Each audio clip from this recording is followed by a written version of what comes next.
Bismillahirrahmanirrahim. Assalamualaikum warahmatullahi wabarakatuh. Perkenalkan, nama saya Muhammad Wildan Signa dengan NIM 3421169. Pada kesempatan kali ini saya akan membahas sedikit tentang filsafat dakwah. Baik teman-teman, sebelum masuk ke materi, izinkan saya memperkenalkan materi-materi yang akan saya sampaikan. Yang pertama ada pengertian filsafat dakwah, kemudian ada tujuan filsafat dakwah, dan yang ketiga ada prinsip dasar pada pemikiran filsafat dakwah.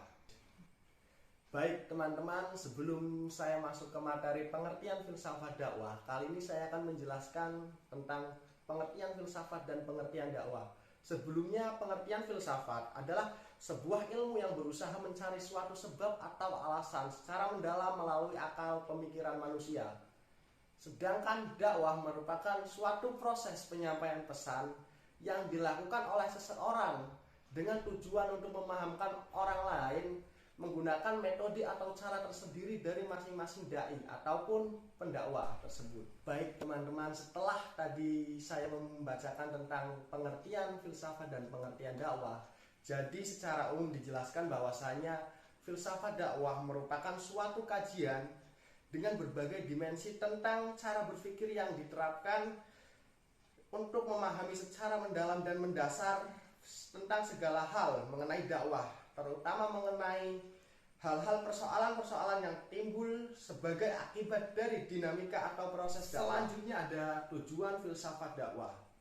Tujuan filsafat dakwah adalah supaya kita mampu memberikan pemahaman yang bersifat universal tentang suatu unit ajaran Islam secara mendalam, mendasar, dan radikal sampai ke akar-akarnya, sehingga akhirnya kita dapat membawa kepada kebenaran yang hakiki.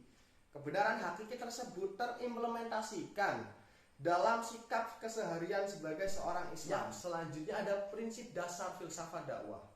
Yang pertama yaitu berpegang teguh pada etika ulul albab. Oh iya, sosok ulul albab tersebut adalah orang yang mampu menggunakan potensi zikir dan potensi pola pikir secara tawazun. Berpegang pada etika ulul albab tersebut dapat diturunkan prinsip-prinsip dasar berpikir antara lain. Yang pertama, bertakwa dan menegakkan hak asasi manusia.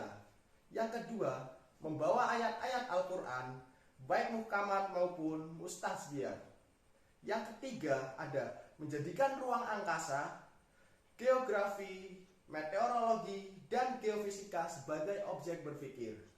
Yang keempat ada mengambil hikmah dari ibadah haji dan memperjuangkan bekal takwa dalam kehidupan.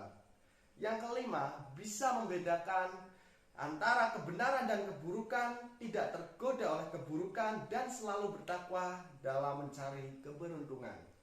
Yang keenam ada mengimani dan mengambil pelajaran dari kisah Nabi dan para Rasul-Rasul Allah. Yang ketujuh, memahami dan memperjuangkan kebenaran mutlak yang datangnya dari Allah Subhanahu wa Ta'ala. Yang kedelapan, memahami dan memperjuangkan kebenaran mutlak yang datangnya dari Allah. Yang kedelapan, meyakini keesaan Allah Subhanahu wa Ta'ala dan memberikan peringatan kepada umat manusia dengan dasar Al-Quran. Yang kesembilan, mengambil kebaikan dan berkah yang banyak dengan mendalami kandungan dalam Al-Quran. Yang kesepuluh, mengambil pelajaran dari kisah Nabi Zakaria dan Nabi Yusuf, di mana mereka menggunakan pendekatan secara sejarah.